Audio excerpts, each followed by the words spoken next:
আমি আপনাদের সামনে যে বিষয়ে আলোচনা রাখতে চাই, যে সমস্ত কাজে জান্নাত পাওয়া যায়, কোরআন হাদিসের আলোকে জান্নাতের হকদার মুসলিমদের নিয়ে কিছু তথ্য। মহান আল্লাহ সুবহানাহু ওয়া তাআলা বলেন,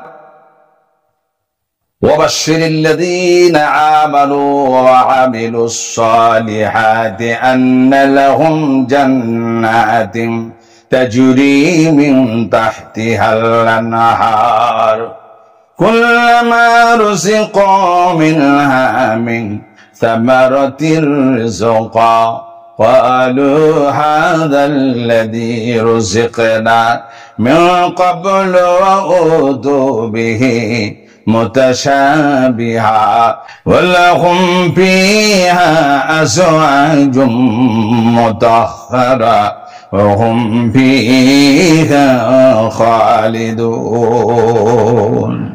সূরা আল বাকারা আয়াত নাম্বার 25।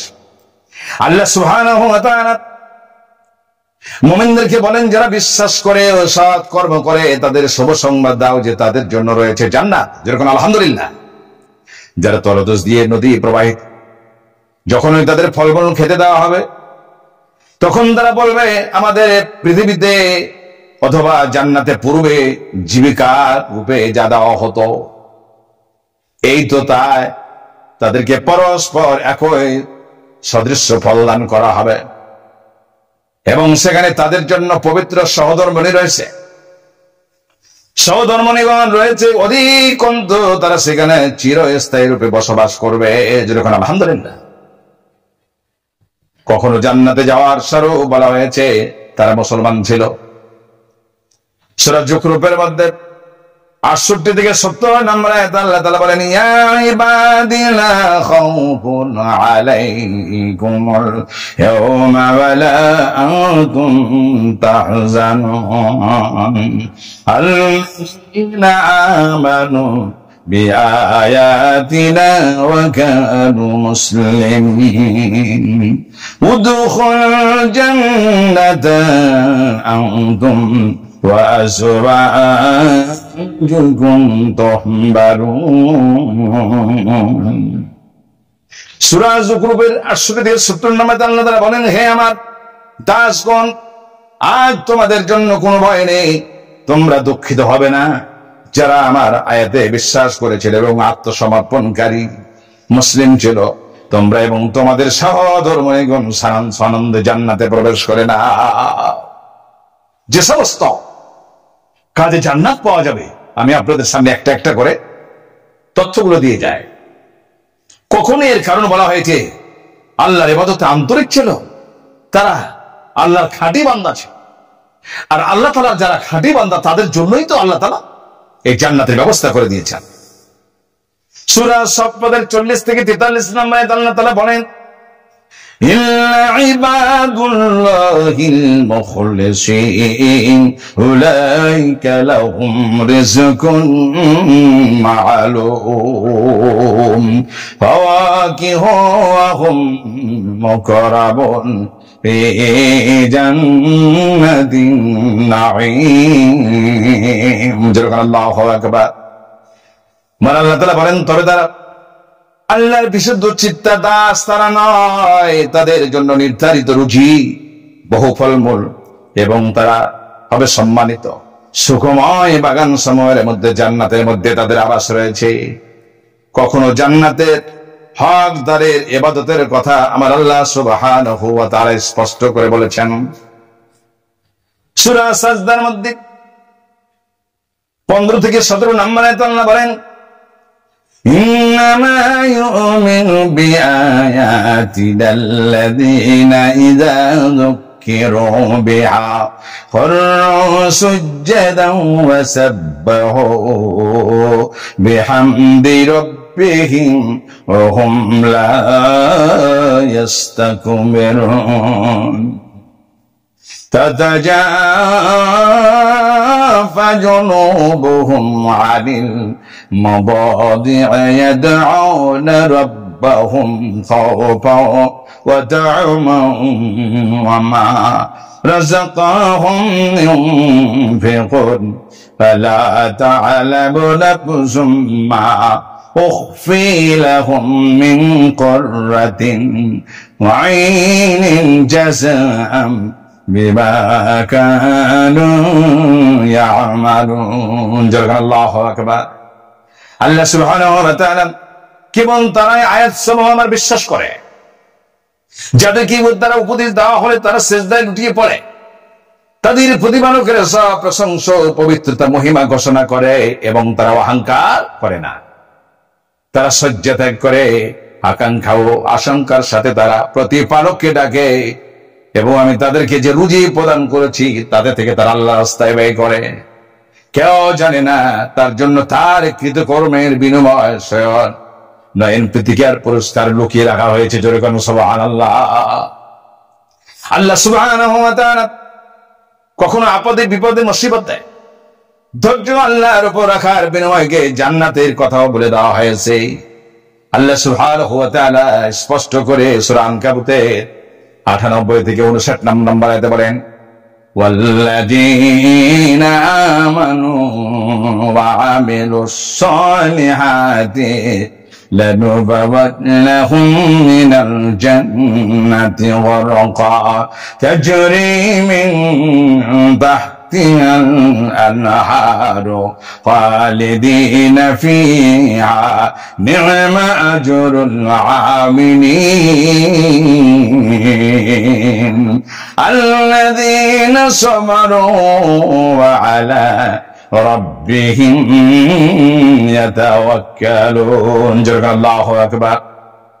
সূরা আনকাবুতের 58 থেকে 59 নম্বরে আল্লাহ বলে, যারা বিশ্বাস করে নেক আমল করে সৎ কাজ করে আমি অবশ্যই তাদেরকে জান্নাতের সুউচ্চ প্রাসাদ সময়ে তাদেরকে স্থান ও সম্মান দিয়ে দেব। যেরকম আলহামদুলিল্লাহ।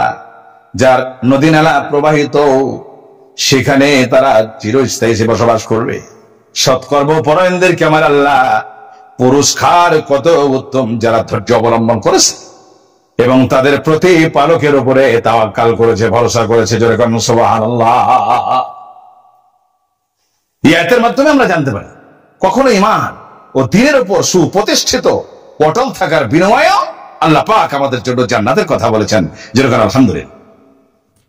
আল্লাহ রাব্বুল আলামিন সূরা হামিম সাজদা 30 থেকে 32 নম্বর আয়াতে বলে দিলেন, ইন্নাল্লাযীনা ক্বালু রাব্বুনাল্লাহু সুম্মা ইসতাকামু তাতানাজ্জালু আলাইহিমুল মালায়েকাতু আল্লা তাখাফু ওয়া লা তাহজানু ওয়া আবশিরু বিল জান্নাতিল্লাতী كنتم توعدون نحن أولياؤكم في الحياة الدنيا وفي الآخرة ولكم فيها ما تشتهي أنفسكم ولكم فيها ما تدعون نزلا من غفور رحيم। আল্লাহু আকবার। কখনো ঈমান ও দ্বীনের উপরে প্রতিষ্ঠিত অটল থাকতে হবে, ইস্তেকামত থাকতে হবে। আল্লাহ তাআলা বলে, নিশ্চয়ই যারা বলে আমাদের প্রতিপালক আল্লাহ, যেরকম আল্লাহ, তারপর তাতে বিচলিত থাকে, অবিচলিত থাকে। নিশ্চয়ই যারা বলে আমাদের প্রতিপালক আমার আল্লাহ, তারপর অবিচল থাকে, অবিচলিত হয়ে থাকেও নয়, তাদের নিকট ফেরেশতা অবতীর্ণ হয়ে যায় এবং বলে, তোমরা ভয় পেও না, চিন্তিত হয় না, তোমরা চিন্তিত হয় না এবং তোমাদের জান্নাতের প্রতিশ্রুতি আমার আল্লাহ তোমাদেরকে দিয়েছিলেন। সুসংবাদ নাও তাদেরকেও আমাদের জন্য ইহকালে এবং আমরা তোমাদের বন্ধু এবং পরে কালো সেখানে তোমাদের জন্য সমস্ত কিছু রয়েছে, যা তোমাদের জন্য মন চাইতা সেটা তোমরা পেয়ে যাবে। শুধু তাই না, আল্লাহ বলেন, যা তোমরা আকাঙ্ক্ষা করো চরম ক্ষমাশীল পরম দয়ালু আল্লাহর পক্ষ থেকে সমস্ত আপ্যায়নগুলো পুরস্কারগুলো তোমাদেরকে দেওয়া হবে। কিসের কারণে? কখনো ঈমান এবং দ্বীনের উপরে প্রতিষ্ঠিত থাকার কারণে, অ্যাক্টিভ থাকার কারণে আমার আল্লাহ ওই ব্যক্তিদের জন্য জান্নাত ওয়াজিব করে দিয়েছেন। সূরা আহকাবের 13 থেকে 14 নম্বর আয়াতে মুমিনদেরকে আল্লাহ সুবহানাহু ওয়া তাআলা বলেন, ইন্নাল্লাযীনা ক্বালু রাব্বুনাল্লাহ সুম্মা ইসতাকামু ফালা খাউফুন আলাইহিম ওয়ালা হুম ইয়াহজানুন উলাইকা আসহাবুল জান্নাতি খালিদিনা ফিহা জাযাআম বিমা কানু ইয়ামালুন। সূরা আহকাব আয়াত নম্বর 13 থেকে 14। আল্লাহ রাব্বুল আলামিন নিশ্চয় বলেন, আমার প্রতিপালক, আমাদের প্রতিপালক, অতঃপর এই বিশ্বাসে তোমরা অবিচলিত থাকবা, তোমাদের কোনো ভয় নাই, তোমরা দুঃখিত হবে না। তারা এই জান্নাতের অধিবাসী হয়ে যাবে, তারা সেখানে চিরস্থায়ী থাকবে, আর এটাই হলো তাদের কর্মফল। জোরে বলেন আলহামদুলিল্লাহ। ভাইয়েরা আমার, কখনো বিনীত হওয়ার বিনিময়ে আমার আল্লাহ জান্নাতের কথা বলেন, ভদ্রভাবে, নম্রভাবে, নিজেকে নমনীয় ভাবে বিনিময়ে জান্নাতের কথা বলেছেন। ইন্নাল্লাযীনা আমানু ওয়া আমিলুস সালিহাতি ওয়াজতানিবু ইলা রাব্বিহিম উলাইকা আসহাবুল জান্নাতি হুম ফিহা খালিদুন।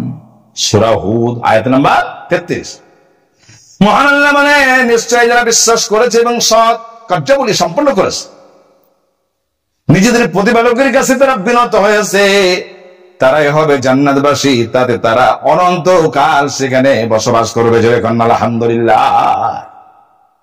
এখানেও আমরা বুঝতে পারি কখনো আল্লাহ ভীতিকে জান্নাত লাভের কারণ বলা হয়েছে।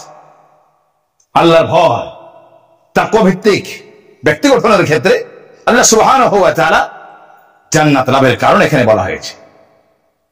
সূরা আর-রহমানের মধ্যে 46 নম্বর আয়াতে মানে, ওয়ালিমান খাফা মাকামা রাব্বিহি জান্নাতান। অর্থাৎ আর যে ব্যক্তি তার প্রতিপালকের সামনে উপস্থিত হওয়ার ভয় রাখে, তার জন্য রয়েছে দুটি জান্নাতের বাগান। যখন কয়টি? দুইটি। যখন আলহামদুলিল্লাহ। এবার আমরা আসবো হাদিসে স্পষ্টভাবে কোন কাজকে জান্নাতি বলা হয়েছে। অবশ্য প্রত্যেক কাজের সাথে ঈমান হলো পূর্ব শর্ত, বিশ্বাস থাকতে হবে, ইয়াকিন থাকতে হবে। উদাহরণস্বরূপ বলা হয়েছে তিরমিজি শরীফে, রাসূলুল্লাহ সাল্লাল্লাহু আলাইহি ওয়াসাল্লাম বলেন, তোমরা আল্লাহকে ভয় করো, তোমাদের 5 ওয়াক্তের ফরজ সালাত নামাজ পড়ো, তোমাদের মুসলমান তোমরা রমজান মাসে রোজা রাখো, তোমাদের মালের যাকাত দাও, তোমরা নেতা এবং শাসক গোষ্ঠীর আনুগত্য করো, যদি তাদের আদেশ শরীয়ত বিরোধী না হয়, তাহলে তোমরা তোমাদের প্রভুর জান্নাতে সরাসরি তোমরা স্থান পেয়ে যাবে। জোরে কোন সুবহানাল্লাহ। তাহলে এখানেও বোঝা গেল হাদিস স্পষ্ট ভাবে কোন কাজকে জান্নাতি বলা হয়, অবশ্যই প্রত্যেকটা কাজের সাথে পরিপূর্ণ ঈমান থাকা আবশ্যক। 2 নম্বর পয়েন্টে রাসূলুল্লাহ সাল্লাল্লাহু আলাইহি ওয়াসাল্লাম বলেন, মুসলিম শরীফের মধ্যে হাদিসটি এসেছে, আমি এক ব্যক্তিকে জান্নাতে ঘোরাফেরা করতে দেখলাম। যেরকম আল্লাহু আকবার। পৃথিবীতে রাস্তার মধ্যে হতে একটি গাছ কেটে সরিয়ে দিয়েছিল, যেটি মুসলমানদেরকে কষ্ট দিয়েছিল। দেখুন কাজটা কত ভালো কাজ। অন্যত্র তিনি বলেন, যে ব্যক্তি 2 ঠান্ডা অর্থাৎ ফজর ও আসরের সালাত পড়বে, সে জান্নাতে প্রবেশ করবে। যেরকম আল্লাহ।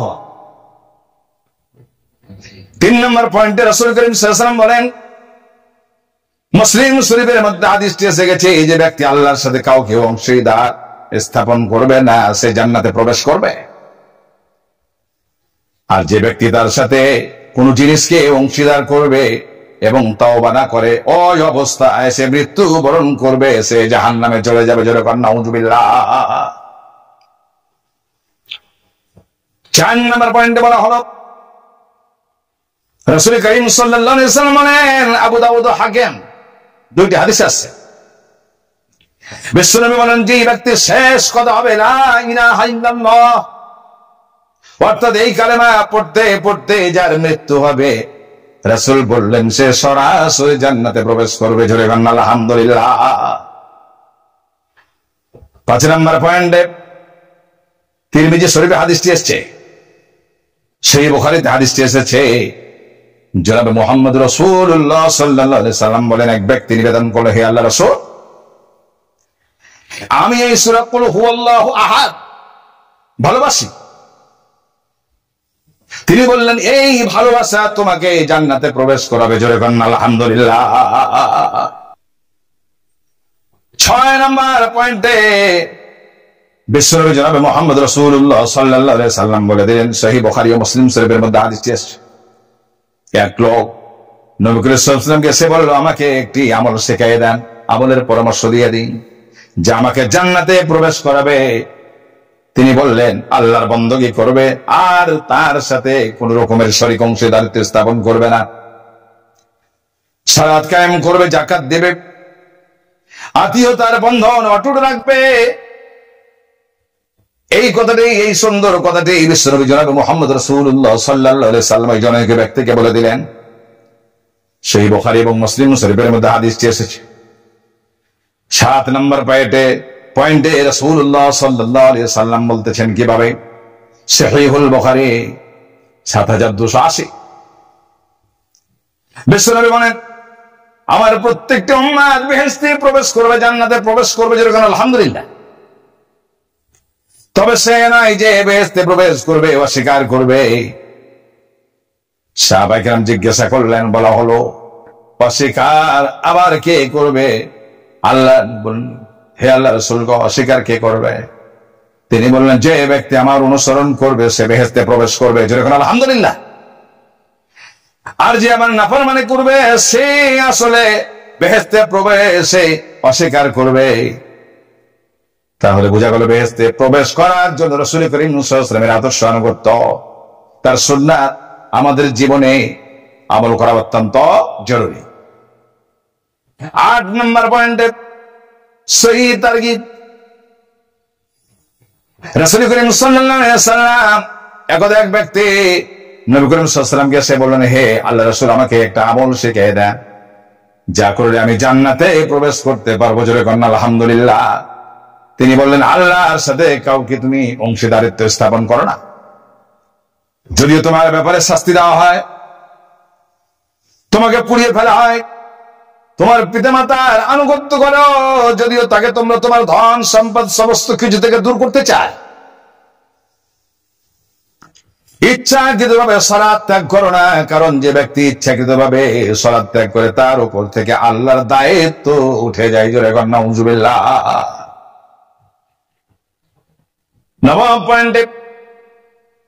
9 নম্বর পয়েন্টে বিশ্বনবী বলেন, নাসাই, তিরমিজি, ইবনে মাজাহ, সহিহ তারগিব 5777 নম্বর হাদিসে বিশ্বনবী বলেন, রাসূল সাল্লাল্লাহু আলাইহি ওয়াসাল্লাম ইরশাদ করেছেন, যে ব্যক্তি নিয়মিতভাবে দিবারাত্রে 12 রাকাত সালাত পড়বে সে জান্নাতে প্রবেশ করবে। জোহরের ফরজ নামাজের পূর্বে হলো 1 সালামে 4 রাকাত, পরে 2 রাকাত, মাগরিবের পর 2 রাকাত, এশার পর 2 রাকাত এবং ফজরের পূর্বে 2 রাকাত।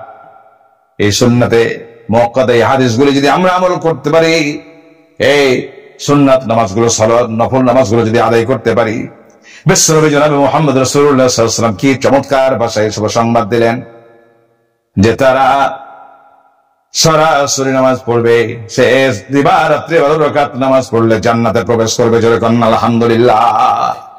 আসুন আল্লাহ সুবহানাহু ওয়া তাআলা আমাদের জীবনে যে সমস্ত কাজগুলি করে জান্নাত পাওয়া যাবে, এই সমস্ত পয়েন্টগুলি আমরা ধারাবাহিকভাবে যদি আমাদের জীবনে কাজে লাগাতে পারি, জান্নাতে যাওয়ার সর্বোচ্চ মর্যাদা আল্লাহ সুবহানাহু ওয়া তাআলা আমাদেরকে দিবেন। আল্লাহ তাআলা যেন আমাদের সকলকে সে তৌফিক দান করেন, আমরা যেন দুনিয়ার জীবনে ভালো কাজগুলো করে জান্নাতের মেহমান হিসাবে প্রবেশ করতে পারি জান্নাতে।